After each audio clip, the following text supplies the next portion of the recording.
Coach, just taking 2 out of 3 at Stanford, number 2 team in the country. Just your overall feelings and what you saw from the team that past weekend. Yeah, I just saw a lot of fight from the guys.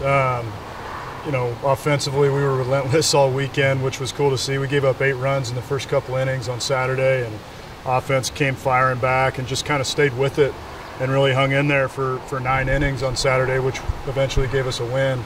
So it was really cool to just see the resilience of our team over the course of the weekend. I thought we played really good defense after the first inning on Friday, and pitched well on Friday, pitched good in some spots on Saturday. Sunday we didn't pitch very well, didn't finish the weekend the way we wanted to, which is something we'll emphasize moving forward, is just finishing off on a weekend. Any further updates on Adam Mayer? No, we're just still in the figuring out stage. He's got some meetings that he has to take care of, and then we'll know more soon. Is that a weekend where, I think the rest of the country kind of opens their eyes? Oregon goes to Stanford, takes 2 out of 3. Do you, inside the locker room, pay attention to stuff like that, or is it just, keeping it internal? Not really. I mean, I think that, guys see what the clippings or the social media posts say, throughout the week, but we do try to keep, we have a good feeling about our team, and we know what our team is capable of, and so it's not a surprise to us when we do well. And so I think, just continuing to stick with that and not get too focused on what the outside world thinks or doesn't think of your baseball team is what's important. What's going to be the key for the starting rotation moving forward? What type of work is going into that? Yeah, just getting deeper into games. That it obviously takes the burden off our bullpen. I felt like our bullpen felt that burden on Sunday, after having to really, by design, we knew that Friday was going to go that way, but didn't get a good start on Saturday. And then, the bullpen was in there in the second inning on Saturday and just kind of pressed us on Sunday as far as, guys pitching in the roles that they should be in and so forth. So really just need to start getting some good starts. It starts with me. I need to help these guys more in practice and ultimately get these guys in positions where they can be, successful during the games situationally. Who stood out to you back there in the bullpen as having really good seasons so far? Rio Britton's been really good. Summers has been good for us. A number of guys in the bullpen have been good. We really need to solidify the starting rotation is really what has created some of the issues in the middle innings with our bullpen. If you can get good starts, then you're leaning on the main guys at the end of the game, and those guys have pitched well for us. Rio, Summers, Matt Dallas is coming on strong lately, and RJ Gordon was really good for us last weekend and previous weekends out of the pen. He's going to obviously start this Friday. I think he's earned that. He's had some long relief efforts out of the bullpen and done a nice job, and was one of the guys that we were looking at to be a starter before the season started. So looking forward to getting him out there and moving forward with him. You mentioned that Gordon is the probable starter for Friday.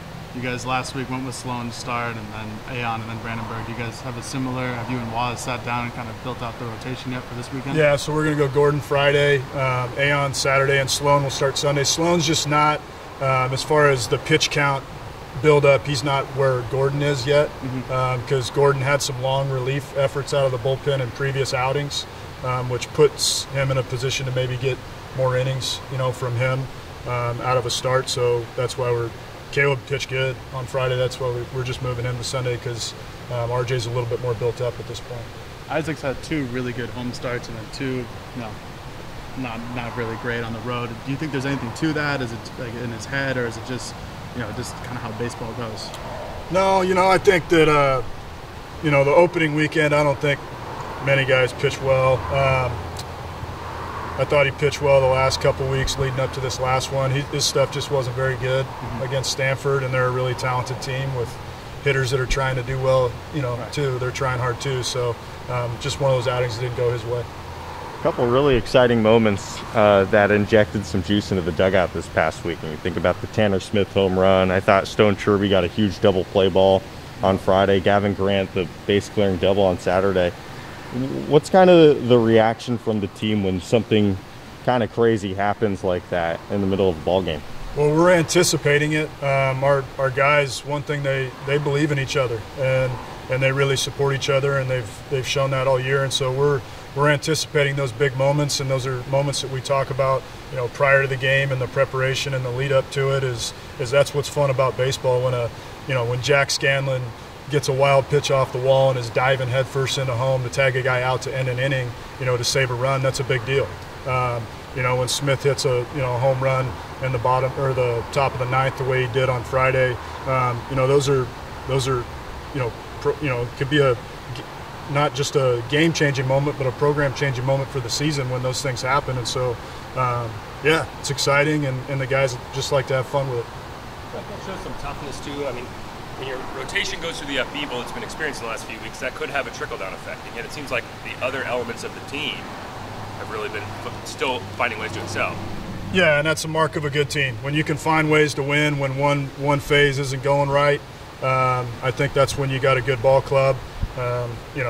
We made some plays and had some good at-bats when we needed them, last weekend. And like you mentioned with Stone Chirby, after you give up the run to tie the game, he gets a double play to get out of it with bases loaded, instead of letting it spiral right there. That was a big momentum deal, even though we gave up a run to tie it right there. So it comes down to making pitches and executing on the pitching side, making plays when you get those chances defensively, and and offensively, when you get a mistake that you can handle, taking care of it and putting a good swing on it. One thing I've noticed early on in the season is just the defense's approach to Jacob Walsh. I feel like every Friday there's a shift against Walsh, and then they realize, oh, this is a freshman who can go the other way. I think he has something like 11 multi-hit games in his first 16 or so career starts. As a pitching coach, what makes it so difficult to throw to Jacob Walsh?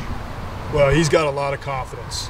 He believes in himself. He's got a track record of being successful.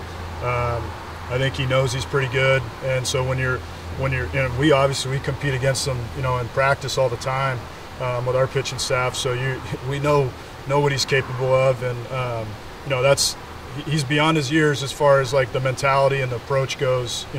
Coming in as a freshman, just the way he handles himself, it's pretty cool to see.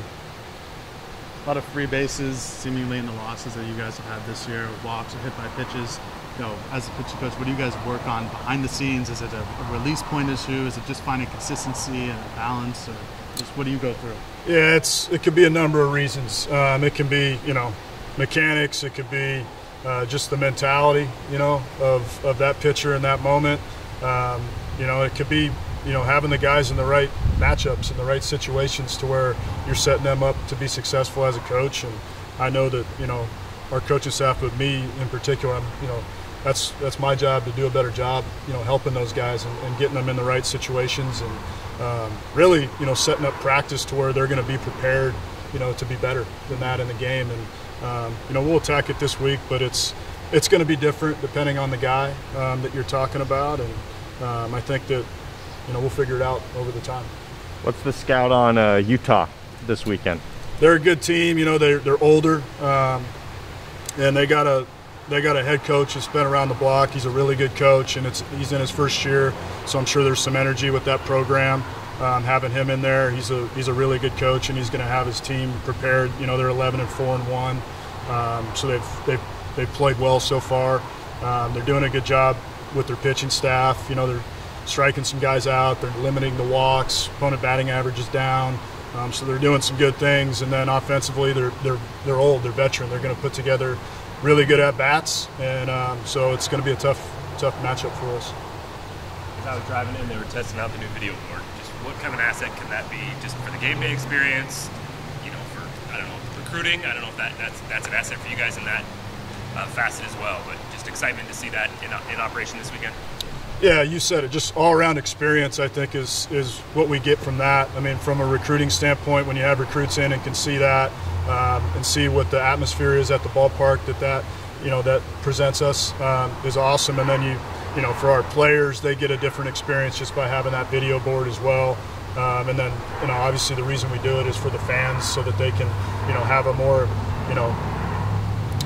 updated look at a fan experience like you get in the big leagues. That video board is a big league scoreboard, and so it's going to be exciting to see what they're able to do with it and the experience that these guys get.